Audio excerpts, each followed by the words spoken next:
Сайн байцгаана уу? Өнөөдөр 3 минутын дотор CFT буюу үнийн зөрүүгийн гэрээний үндсэн зарчмыг тайлбарлая. CFT гэж юу вэ? CFT буюу үнийн зөрүүгийн гэрээ нь танд хөрөнгийг шууд эзэмшихгүйгээр зөвхөн өсөх буурах үнийн хөдөлгөөнөөр нь арилжаа хийх боломжийг олгодог.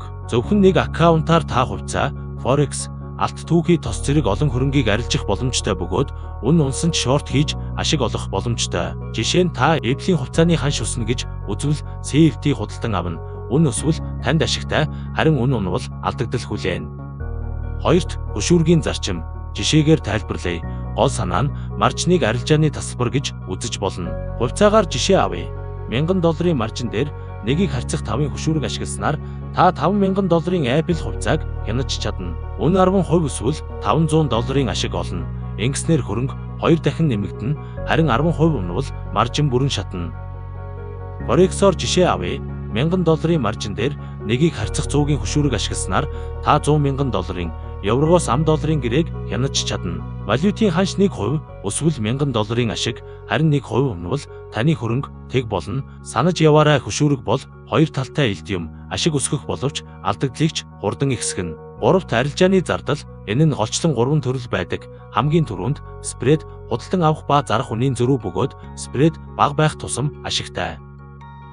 Жишээ нь Nasdaq индекс дээр тэг 10.7 спредтэй бол 1.5-аас харьцуулахад нэг лотод $80 зардал хэмнэнэ. Хоёрт, шөнийн шимтгэл буюу swap, позицийг шөнө хадгалсны төлбөр ба хүүгийн хэмжээгээр тооцогддог.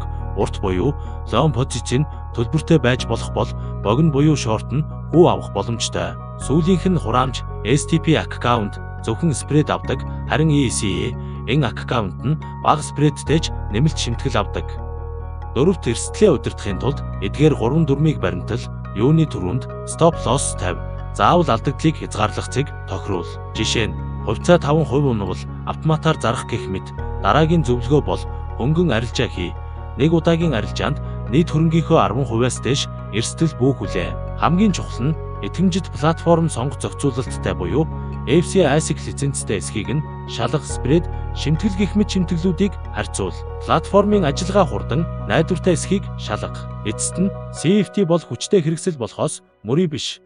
Хөшүүргийн дүрмийг сайн ойлгож, эрсдлийг хатуу хянаж, зөв платформ сонгосноор шинэхэн трейдерч ухаалгаар зах зээлд оролцож чадна.